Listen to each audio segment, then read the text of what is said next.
Good afternoon and welcome to the Iowa City Foreign Relations Council program with our guest speakers, Dr. Aaron C. Johnson, Hannah Gorsline, Grace Nelson, and Ali Zucker.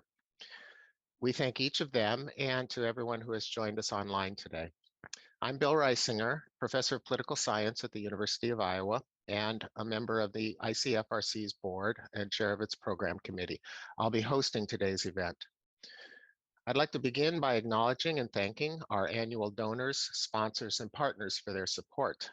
In particular, the Iowa Arts Council through the Iowa Department of Cultural Affairs, Humanities Iowa and the National Endowment for the Humanities, the University of Iowa's International Programs, Honors Program, Public Policy Center, and Center for Human Rights, the Stanley UI Foundation Support Organization, Midwest One Bank, and City Channel 4 for providing online access to all of ICFRC's programs, along with the UI Library Archives. ICFRC has adopted the Native American Land Acknowledgement prepared for the City of Iowa City's Ad Hoc Truth and Reconciliation Commission and the Human Rights Commission. We recognize that our home community of Iowa City now occupies the homelands of Native American nations to whom we owe our commitment and dedication. The full text of our acknowledgement is on our website at icfrc.org. As we get started, I would like to cover some Zoom etiquette tips. This is the time to make sure you know where your video and audio mute and unmute buttons are. Please keep your audio and video turned off for the duration of the presentation so you do not interrupt the speakers during their remarks. Following our speakers' presentations at about 12:45 p.m., we will have a 15-minute Q&A. You will be able to submit your questions via the chat function. At that time, we invite you to turn on your video, but please keep your audio muted to avoid any background noise. It's now my pleasure to introduce our speakers, who will be talking about gaining international experiences when study abroad is not available. Dr. Aaron C. Johnson is an associate professor of instruction at the Tippie College of Business at the University of Iowa. Dr. Johnson teaches courses on negotiation, leadership, and international business. She has a long-standing interest in global business and cross-cultural collaborations and has partnered with universities in Poland, China, and Kosovo to create global virtual collaborations for her students in the context of their coursework. Most recently, students in her International Business Environment course participated in global virtual teams with students at the University of Business and Technology in Pristina, Kosovo. Professor Johnson plans to continue this collaboration this semester and is hoping to travel to Kosovo to meet her colleagues later this year. Dr. Johnson is joined by 3 of her students. Hannah Gorsline is a senior at the University of Iowa studying marketing with a minor in rhetoric and an international business certificate. She's involved in various student organizations on campus, including Delta Sigma Pi, the Professional Business Fraternity, Women in Business, and the Marketing Institute. She also serves as a senator within the Tippie College's Student Senate. Ali Zucker is a marketing management major at the University of Iowa with a physical activity and nutrition science minor and is pursuing an international business certificate. She's also involved in such campus organizations as Women in Business, the American Marketing Association, and the Marketing Institute. Grace Nelson is a marketing sales major at the University of Iowa with a certificate in international business, pursuing a certificate in international business and a minor in communications. She's involved in the American Marketing Association and represents the University of Iowa on its fundraising committee. Next summer, she will intern in Dublin, Ireland. So please join me in welcoming Dr. Aaron Johnson, Hannah Gorsline, Grace Nelson, and Ali Zucker. Thank you very much. We're really excited to be here. And let me try and share part of our presentation here with you. Fortunately, Catherine made us all co-hosts just in case I am unable to get things going here, because my students are certainly more adept at the technology piece than I am, as I proved to them when we met to go over our presentation earlier today. So before I get started, I also want to thank some people at the University of Iowa who've been really instrumental in making the project that we're going to discuss today a success.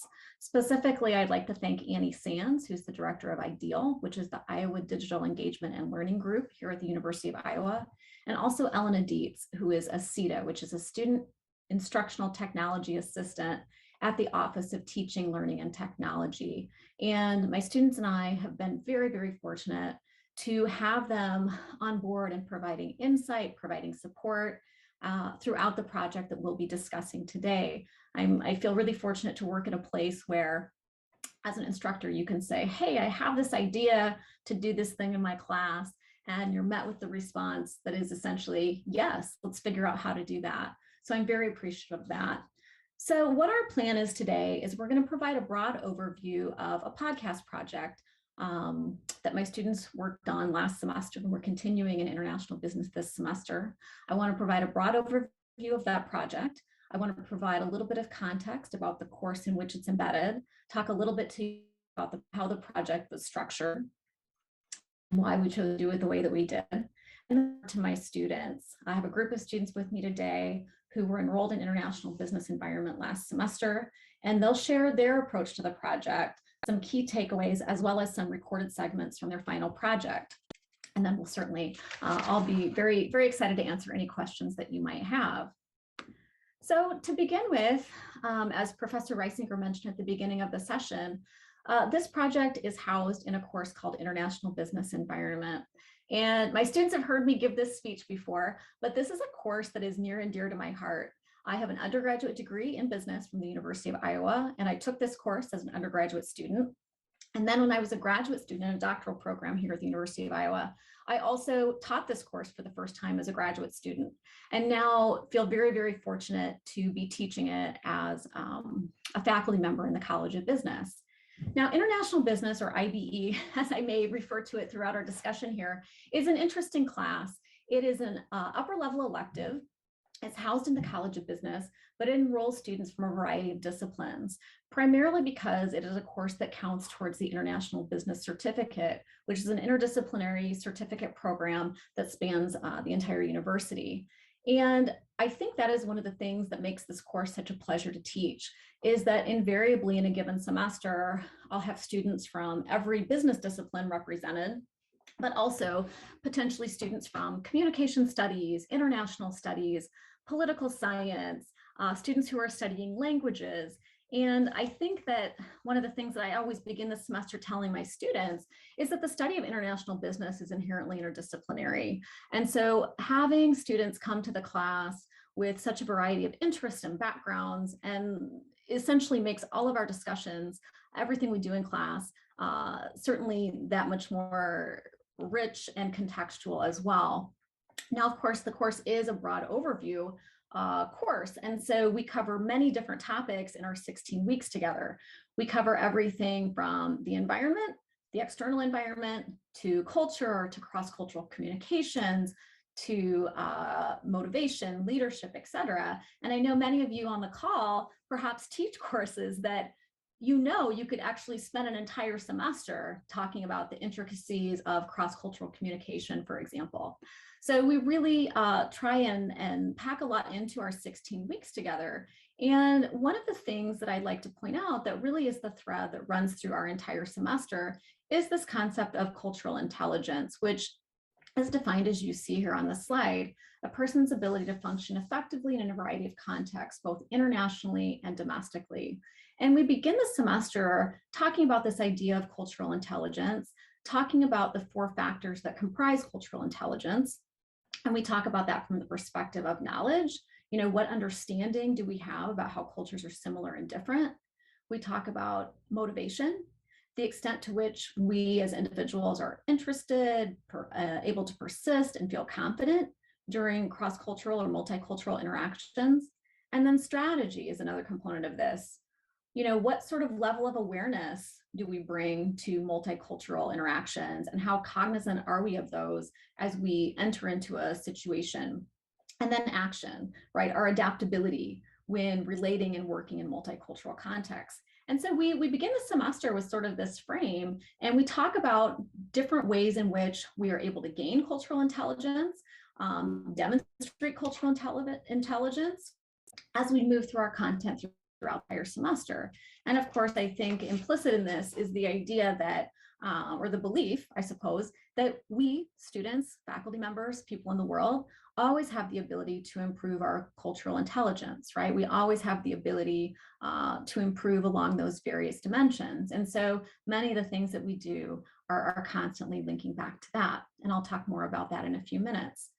And so one of the things that has always been on top of my mind since I started teaching this class is certainly the content that we cover is, well, I think, and I suspect since you guys are here on this call, content that you all would find interesting and engaging.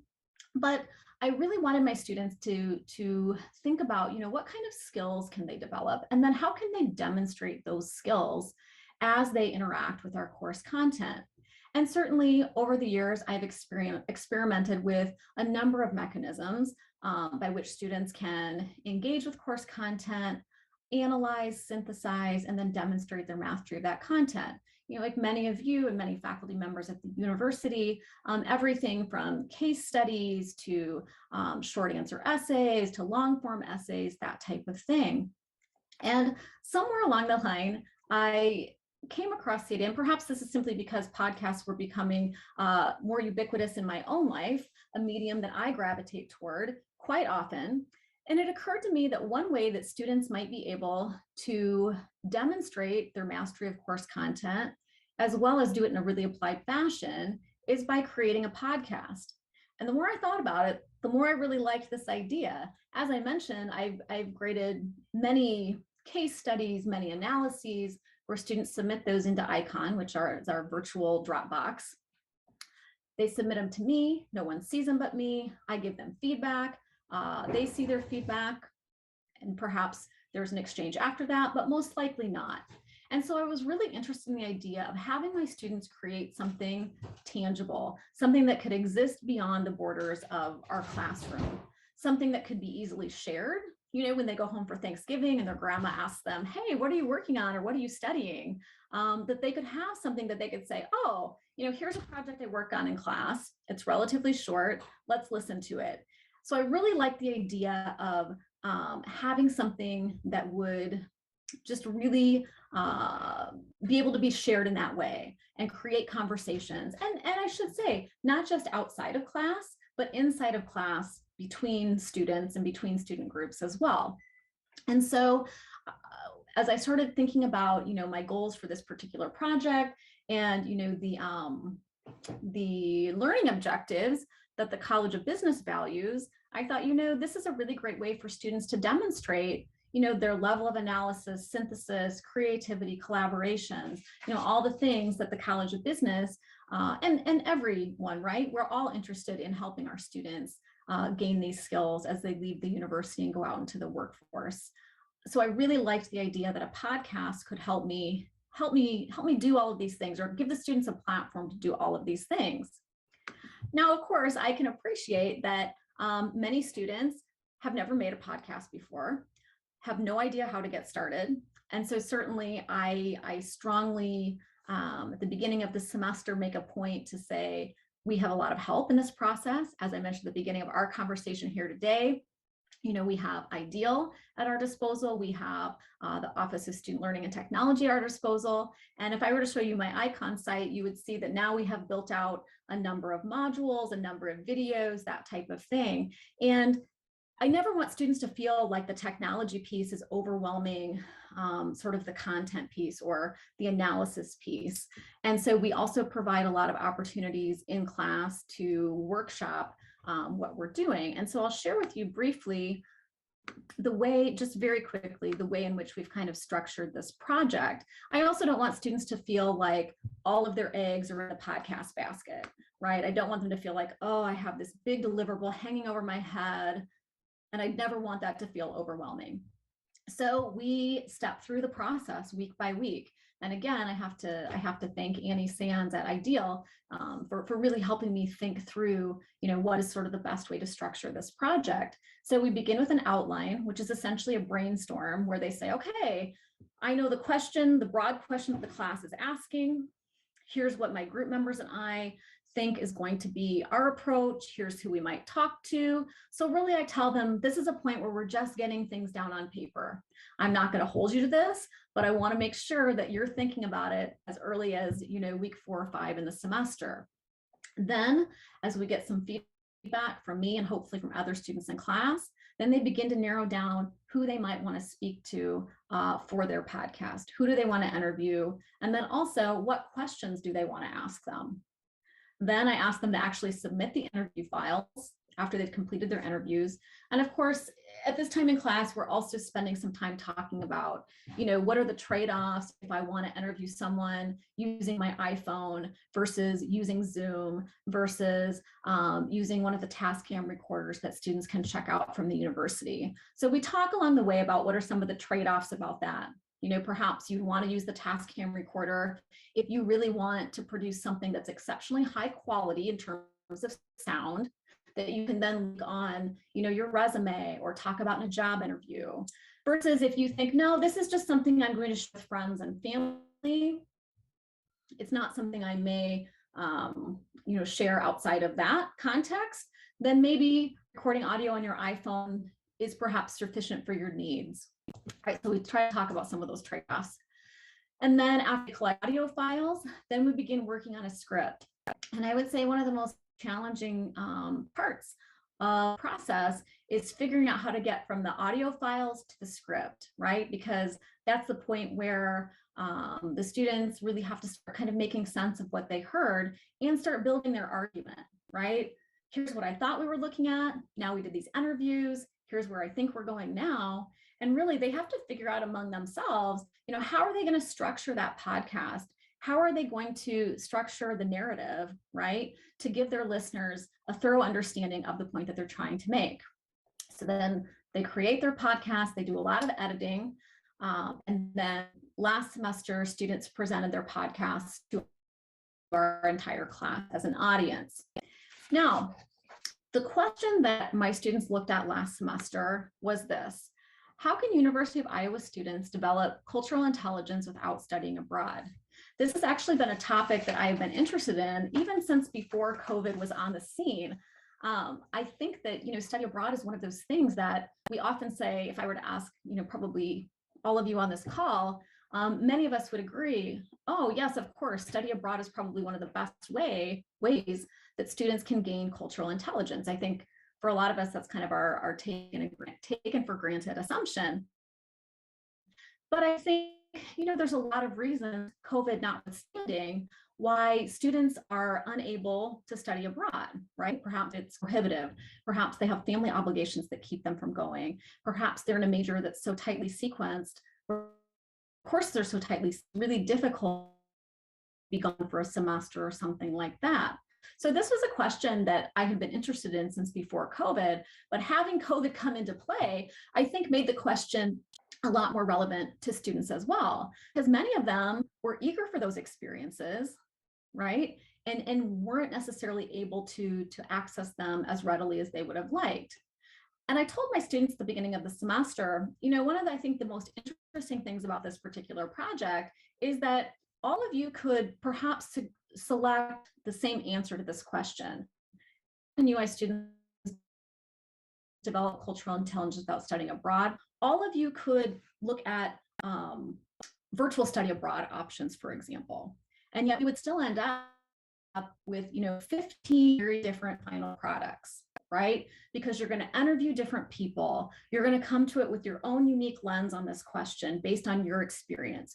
You're going to edit it. You're going to put it together really differently. And so I think it was really interesting to see that we did have some instances where students or groups had looked at the exact same answer to this question, and yet their final products were very different. And so that certainly made the presentation piece, I think, very engaging for students. So here I've listed just a couple of examples of topics that students explored in their podcast last semester. How can students make authentic connections with other students via student organizations, via classes that they're in? I had one student group look at RAs, which I thought was really interesting. They had both had family members who had been RAs previously at the University of Iowa. And just from listening to them talk anecdotally, thought, wow, this is a role at the university where just by the nature of their job, those individuals essentially are having to kind of navigate the complexities of working with people very different with them on a daily basis. And not just working with them, but literally living in the same hallway in a dormitory as them. And so that was a really interesting connection and a really interesting application of our course material. Certainly we had groups look at the virtual study abroad options. And then we had, for example, another group who looked at, there's many opportunities on campus to attend events hosted by student orgs or cultural organizations, and so they interviewed several people who had been involved in organizing those and asked them questions about, what draws students to your event? What do you wish more students knew about your events? And it was really, I think, interesting for people in the class to hear different perspectives and to hear different students sort of talk about their approach to this question. And so that's sort of a broad overview of the international business course, who's in it, what our content is like, how we landed on the podcast project, how we structured the project, some of the different outcomes. And now I'd like to turn it over to a group of my students. I have Hannah, Grace, and Allie here with us today. And I would like perhaps to give them the opportunity to discuss their perspective on the topic. I think I told you as an instructor what I was hoping students will get out of it. And I think what they're going to do is talk to us a little bit about what they felt they gained from the project. And then they're going to share a little bit about the key takeaways from the podcast that they produced and play us some excerpts of their podcast along the way. And then we'll have some final takeaways and we'll open for questions. Thank you, Erin. So for me, I have never done a podcast project before. I've never made a podcast, but my group members and I, we believe that doing a podcast and presenting it in front of the class was more impactful because instead of writing down our interviewee, who was David, instead of writing down his responses and giving a presentation to our class, we thought this because the audience were able to hear his experience from him and not just have us like replay what he said. You could hear the emotion in his voice in the podcast, and then you can form an emotional relationship with him through it so you can relate to him. A podcast also allowed us to have authentic conversations with the audience, and we could capture the emotional impact of the conversations we were having with each other. It's also impactful because you were able to hear real life pauses and emotion in our voices when we were interviewing David. And so in the next slide, you'll actually be able to hear clips from the podcast that will attest to this. So this is going to be a little breakdown overview. We're going to show you 3 different clips that are going to navigate these 3 questions. But before we show the first clip, I kind of just wanted to provide a brief overview about why we chose David Kim, who was our interviewee. So David Kim is a student from South Korea that is within the Tippie College of Business. He is a 3rd-year student. I knew him personally previous to creating this podcast presentation because we both were elected on Tippie Senate during the same semester. And throughout this podcast project, and we had these conversations about how we can gain cultural intelligence without studying abroad, we started to navigate similar conversations on Tippie Senate and what it was like for David to get involved on Tippie Senate, having been an international student and needing 50 signatures on a campus where he did not know many individuals. And so this allowed us to invite David to speak and share some of his experiences and what it was like trying to get actively involved on campus. And so I'm going to play our first clip that should address like what motivated him to get more involved on campus. Back, what motivated you to join more student organizations and get more involved when you came back to campus? Well, when I went back to Korea and doing the military service, I kind of thought about like what I have achieved and what I gained from university in my freshman year. And all I could think of is if I just maintain what I did in the freshman year until I graduate, I'll just be coming to University of Iowa just for a degree. And I didn't want that. I really wanted to enjoy life in university and learn how like American culture is. So I decided to more actively engage. So a little backstory about this clip. We were fortunate enough to have David return to the University of Iowa. So after he was a freshman, he went back to South Korea. He mentioned serving in the military. And then he did come back, which isn't always the case when international students leave, having potentially not felt as supported as domestic students. And then upon this reflection, he realized he really wanted to more actively engage and not just go to University of Iowa for a college education, but be more involved, which presented applying for Tippy Senate and other student orgs. We thought this was a really cool opportunity to be able to speak and engage with a student who left and actually returned, as I previously mentioned, is not always the case. And so next is going to kind of address maybe some of those struggles that he faced when he decided to more actively engage on campus. So, what were some of the struggles that you would say that you faced when you were starting to try to get involved on campus? Once I decided to more actively engage in campus, biggest barrier was I didn't really know how to process the small talks with people. And also, I really didn't realize the importance of connection. I realized every time like I go to an organization, end of the meeting, people are gathering up, building connections, but I really didn't know like the importance of that. And also, even if I wanted to engage in that, I didn't really know what to talk with them and like any topics to talk with them. So just to provide a little bit of an overview of this clip. So from his response, we kind of realized that one of the biggest barriers was he wanted to join these student organizations and get involved, but knowing how to navigate some of the small talk and networking that naturally takes place in some of our student organizations before and after presented a challenge and was a bit uncomfortable having not really understanding the culture and what to participate in. So that really made us kind of question in what ways are student organizations structured? Are they structured in a way that's accommodating to all students regardless of their background? Is there a way that we can create groups and incentivize networking that incorporates students who may not feel comfortable in these meetings? And just to show a little bit more background, we both were elected on a Tippy Senate, but for David to get elected, he ended up recording video audio of why he wanted to be a senator and sending that out to professors and email lists to obtain those signatures, just because it was harder for him to network. So he had to go above and beyond to actively engage in a student organization. So kind of understanding those struggles and barriers to entry when you look to get involved. And now we're going to play 1/3 clip, and Allie's going to talk through that after. Hannah, before you play it, I also just wanted to add that you'll hear a little bit about it in the clip, but we had asked him what had motivated him to start to join more student organizations, because a lot of times international students don't have all like the high school preparation and their parents motivating them to get involved on campus. So he had a lot to say about his academic advisor, Joelle Brown, and she helped him a lot. So you'll hear a little bit about that in the clip as well. That were able to help you succeed academically and professionally? Although I can't really speak for all of the international students, I personally had some great advice from my academic advisor.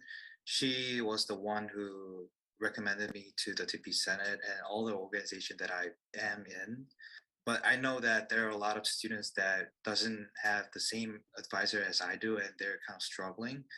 And most of the students that doesn't have like great advisor or mentor in TIPI, they tend to rely on peers or like peer mentor.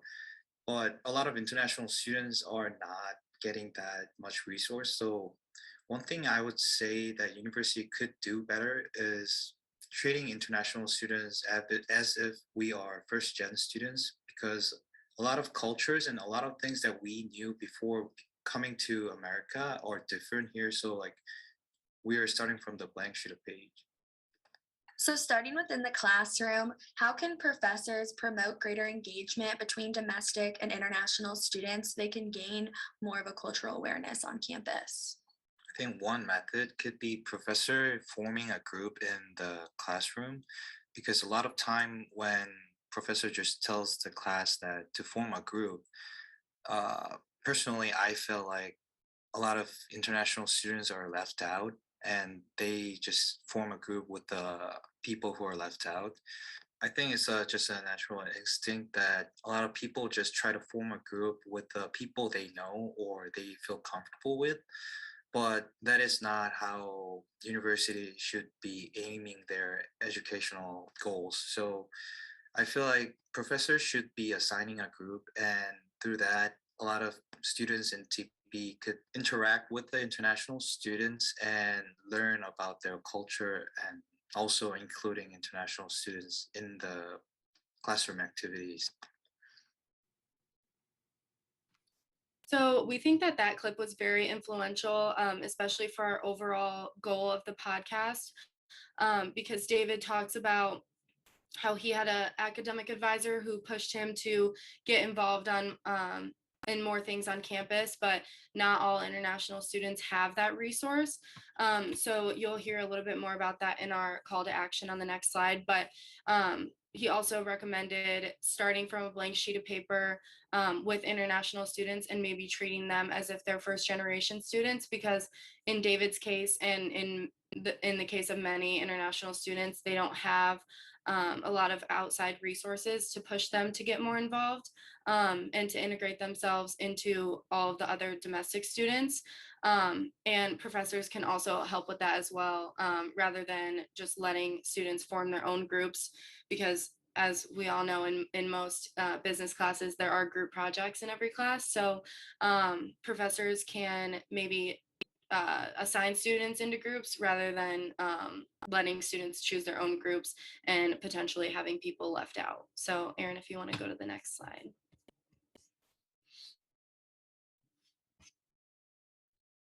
So we kind of reflected upon some of these answers, and the podcast is over 11 minutes where we go more in depth with these answers. We just wanted to show you a few clips, but it kind of allowed us to reflect as students upon 3 areas that his words and insights really we think could be applied to create more effective and inclusive spaces for international students, as the Tippy College of Business really pushes the importance of studying abroad.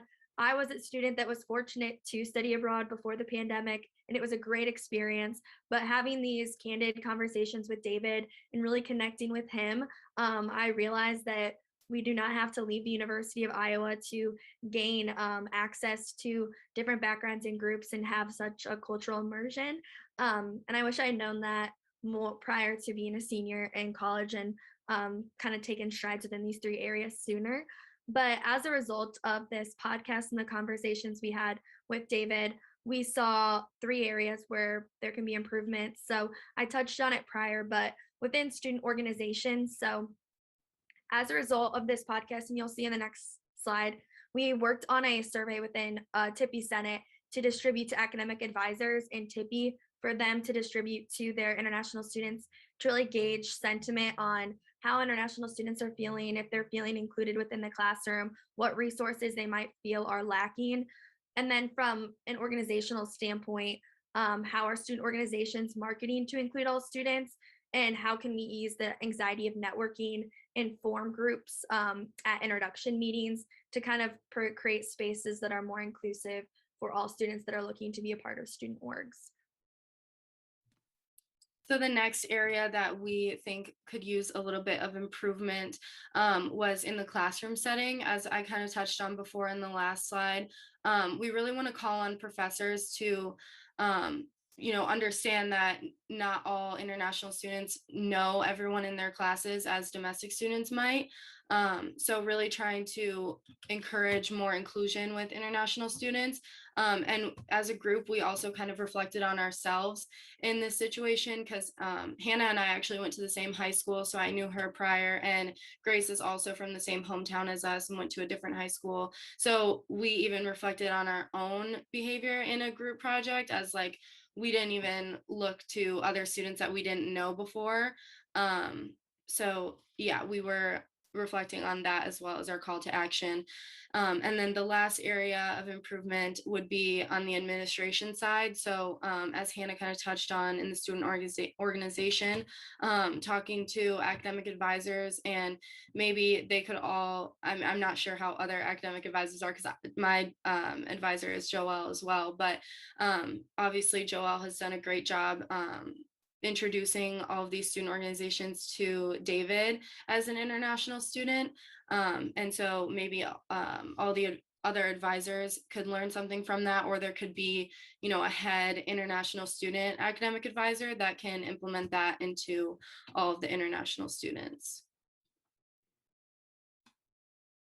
And then kind of tying it up with future implications of this podcast, and we have touched on this briefly, but that survey that we're working on in Tippy Senate that's going to hopefully be reviewed by the UPO, the academic advisors, and the assistant dean of Tippy, really allowing us to learn more in depth about those barriers of international students, whether it's the process of networking, whether it's lack of awareness about some of the student organizations that are present within the Tippy College of Business.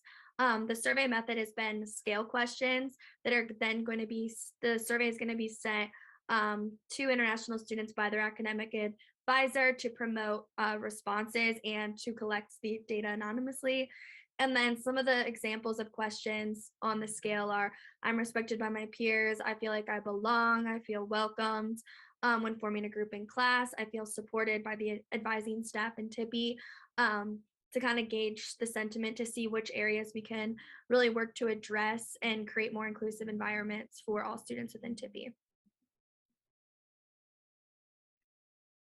So before this podcast, Erin wanted us to get into groups for this project. And like Allie mentioned, both Hannah, Allie, and I lived in the same home area. So we all sort of gravitated towards each other for the project. And people have the natural tendency to form groups with people that are similar to each other. And David mentioned in the podcast that forming groups was always hard for him since he didn't have a lot of people that he already knew in the class or had connections with. And after hearing from David, I realized, and I think we all realized, that we had done this even when we were doing a whole project dedicated to the importance of branching out. And at Tippy, there are so many opportunities to branch out and engage with diverse cultures. You don't have to leave Iowa to be able to expand your cultural intelligence. And David makes a great point in the podcast where he says the culture has already come to you. This project taught me that you don't have to study abroad to engage with a different culture. You can find it at Tippy.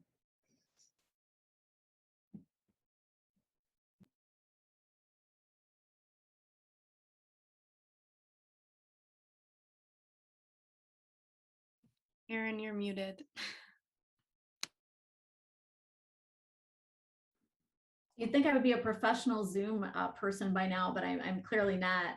I was just going to say that I think from my perspective as an instructor, this project exceeded my expectations, to be honest.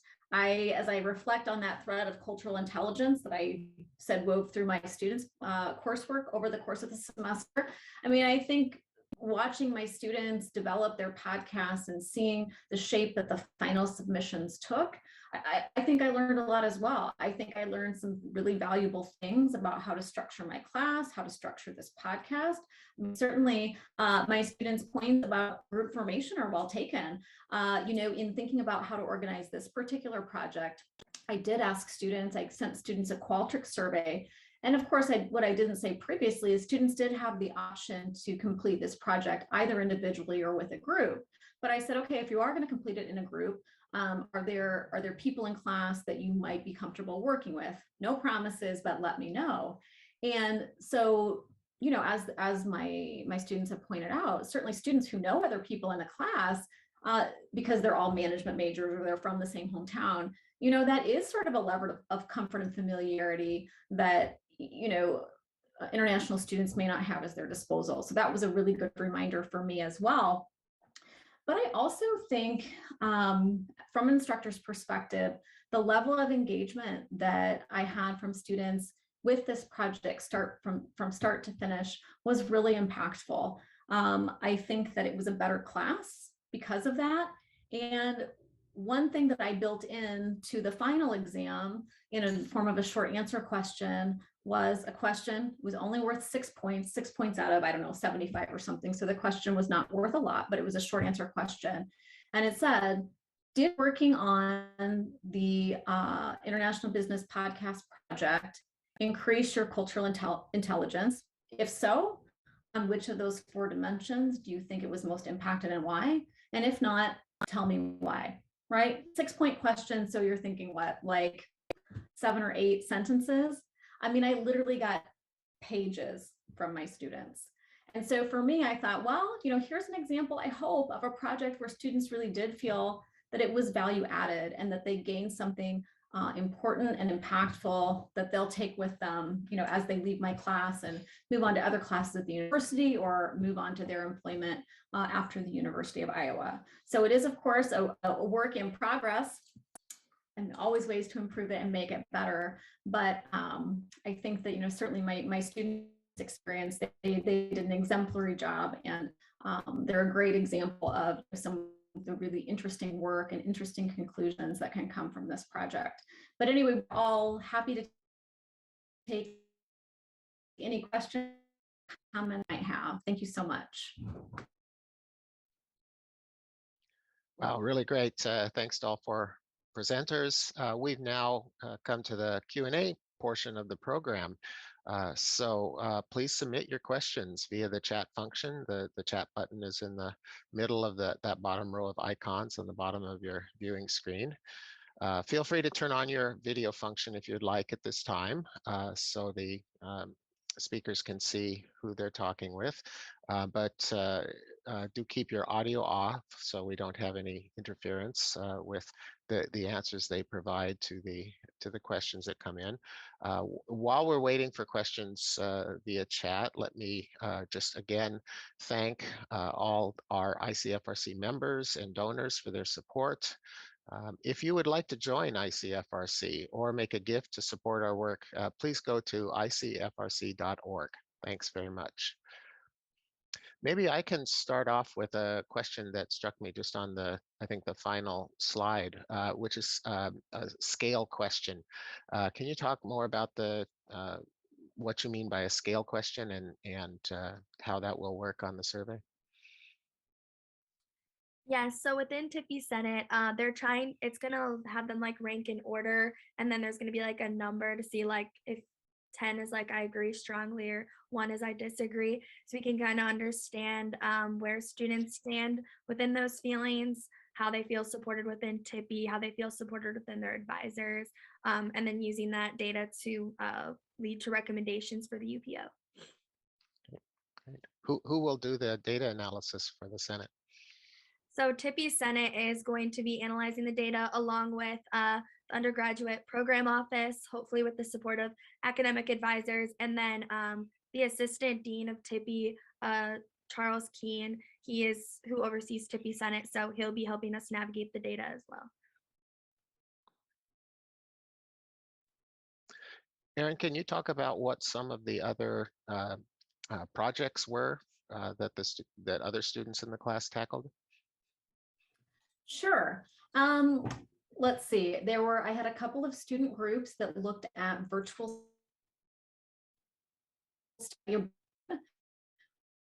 which is very popular after COVID came into play. So several students had actually participated in a virtual study abroad course during their time at Iowa. And so part of their podcast was some individual reflection, as well as interviews with individual other classmates that had taken classes, people who had taught those classes, that type of thing. I had another student whose mom owns a pet supply business and recently expanded her business manufacturing to China. And so among other things in his podcast, he interviewed his mom sort of about what she had to learn or do differently when she started, interacting with various suppliers in China. And that was really interesting too. I mean, I would say he was a student who perhaps didn't talk very much in class, but I felt like, the way in which he was able to, craft this really compelling argument and present that to us, I felt like that was a great example, I think, from an instructor's perspective of being able to provide another platform where someone who may not feel comfortable speaking extemporaneously in front of a group of 30 students feels that the ability to create something and edit it and have it be precisely how you want it to appear or hear, or, I'm not getting the words quite right. I felt like that was an advantage for his particular situation as well. And it was really interesting because we did ask him in the Q&A, okay, at the end of your podcast, did you share this with your mom? And so it occurred to me that moving into this semester, spring 2022, I think one of the things that I'm going to include as sort of a final component of this exercise, this entire podcast sequence, is to include an assignment where I ask students, play your podcast for someone else, potentially someone you interviewed, but if not, a roommate, a parent, a coworker, something like that, and ask them to get some feedback and reflection in that way. Listening to him talk about that gave me another thought about how I can extend this even further, right? I wanted something tangible, shareable, etc. But there are other ways that I could build that in as well. Great, thanks. We have now a question, I think, directed to the student presenters. Do you plan on continuing the podcast by creating new episodes? So the insatiable appetite has begun, I guess. Anybody want to tackle that? Is there a way to follow up or continue I can answer podcasting? that. I mean, as of right now, we haven't talked about continuing it, but that actually would be a really cool idea, and maybe continuing to talk to other international students other than David. I think that would be really cool. But I mean, we haven't posted the podcast anywhere, but it would be a really cool idea to continue and talk to different international students. We also have a question about where students in the Tippie College come from country-wise. That is, how many international students are enrolled, if you know, or just if you have some sense of the diversity of countries they come from. I certainly don't know the answer to that off the top of my head. I think there have been some pretty significant enrollment shifts in recent years, so I'm not as able to answer that question as I might have been 3 or 5 years ago. The data are out there too. The International Programs website publishes updated information on international students at the university and breaks it down by colleges. So people who are interested could find out that way.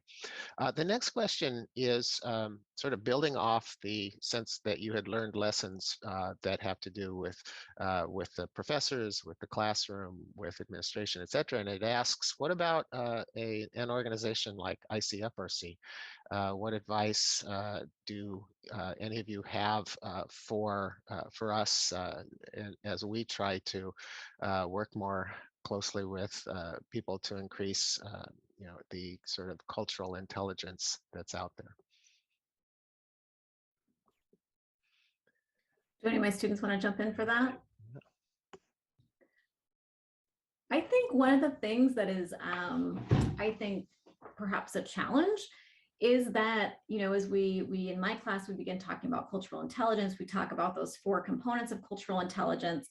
And I think the one that perhaps has the most impact in getting people in the door is that motivational piece, right? Like, it's very, very hard to get people who aren't motivated or interested in the topic there. And I think one advantage that I have, and perhaps you have as well, right, with the Iowa City Foreign Relations Council, international business, generally people who come are really interested and really passionate about the topic. And I can see, I think my students' presentation is a great example of how I hope, that interest can spread, as they take their experiences and what they've learned and connections that they've made back to their student orgs. And we can see, in this example, how this initial conversation between Hannah and David, sparked a student org at Iowa or in Tippie, right? To get more, to really think about this issue more globally, more holistically. And I think it was a benefit for the 28 other students in my class that heard this presentation, heard them reflect on what they learned, and perhaps hadn't thought about it in that way. And I mean, I'll say too, from personal experience, I came to the session last Wednesday on the immigrants and refugees, and I found it really, really interesting. And it's not a topic that I know much about. So I don't think that's a very definitive answer, but perhaps building on the momentum of people who are interested, because I have referenced that particular session to 3 or 4 friends and colleagues over the past week. Wow, I was sat in this really interesting Zoom call about refugees and immigrants. So I think if there's a way that we as educators and professionals can sort of build on that the intrinsic motivation that's there, and then hopefully generate excitement other places. That's not a very defined strategy. My business students probably are like, no, something more specific, but we have a question right along those lines too. Have you considered interviewing community members who represent different international cultures to support growth and cultural intelligence within Johnson County? yeah, I think that's a great, oh, sorry, I didn't want to interrupt you. Sorry. Grace. Go ahead. No, I was just gonna say, like, for the podcast, like, we never really talked about doing more about it, but if we like did decide we wanted to keep going, I think it would be interesting to branch out, maybe even from Tippy, and ask just other people, like, how have they improved their cultural intelligence? Like, it doesn't have to just be about international students from Tippy. Like, we could always branch off on that if we decided to keep making more podcasts. I Well, also think, oh, sorry. I was just going to say, you can see that there's your presentation today has created some demand for more podcasts. Sorry, Hannah. No, you're good. I was just gonna say that when speaking with David, he talked a lot about how there are a lot of like different student organizations on campus that are catered to different cultures, specifically for people to navigate together if they share a common background or experience, and those are great groups. But a lot of students that study here internationally don't deviate away from them. A lot of his friends shy away from joining some of the bigger organizations on campus, like Delta Sigma Pi, the professional business fraternity. David joined that as well. And Tippy Senate, some of the bigger ones, we don't see as big a representation. So I think really reaching out to some of those like cultural specific groups and creating long lasting relationships and ties so that it's more of an authentic connection and students feel comfortable joining some of the bigger organizations on campus if they so choose to. It can start there. And then from a community perspective, maybe integrate and talk to community members as well in a similar fashion, where there might be some of those smaller, more niche groups and how they can kind of create those relationships as a whole with the bigger ones. Okay, thanks. We've got a question asking the students to reflect on how participation in this podcast experience might have changed how you interact with international students on campus or otherwise in your own lives. I would definitely say, like, speaking to David, just how, like he said, like, in groups, he feels uncomfortable since he doesn't really know a lot of people in classes and doesn't have like a common ground with people. So I feel like after interviewing him, I have kind of reached out to international students who are in my class, asking them if they wanted to sit by me or if they wanted to do this project together or some stuff like that. Like, it's nothing too big, but I feel like just trying to include them too could make the difference for them to stay at Iowa or leave.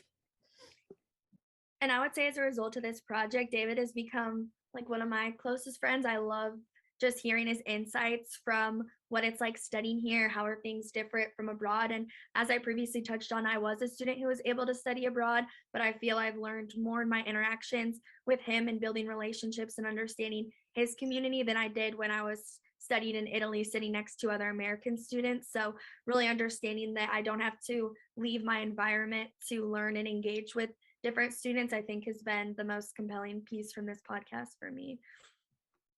Yeah, and personally, for some reason, I don't really have international students in any of my classes, as far as I know. But I've definitely thought a lot more, like just from taking this class. I'll be in Barcelona over the summer for an internship. So this class has made me research more into the culture of Barcelona and other European cities that I plan on visiting, just because this class has made me kind of realize that I need to have more of a respect for a place if I'm going to visit them. And it's also made me very excited to get to know like people who are native from Barcelona when I'm there this summer. So it's made me a lot more excited.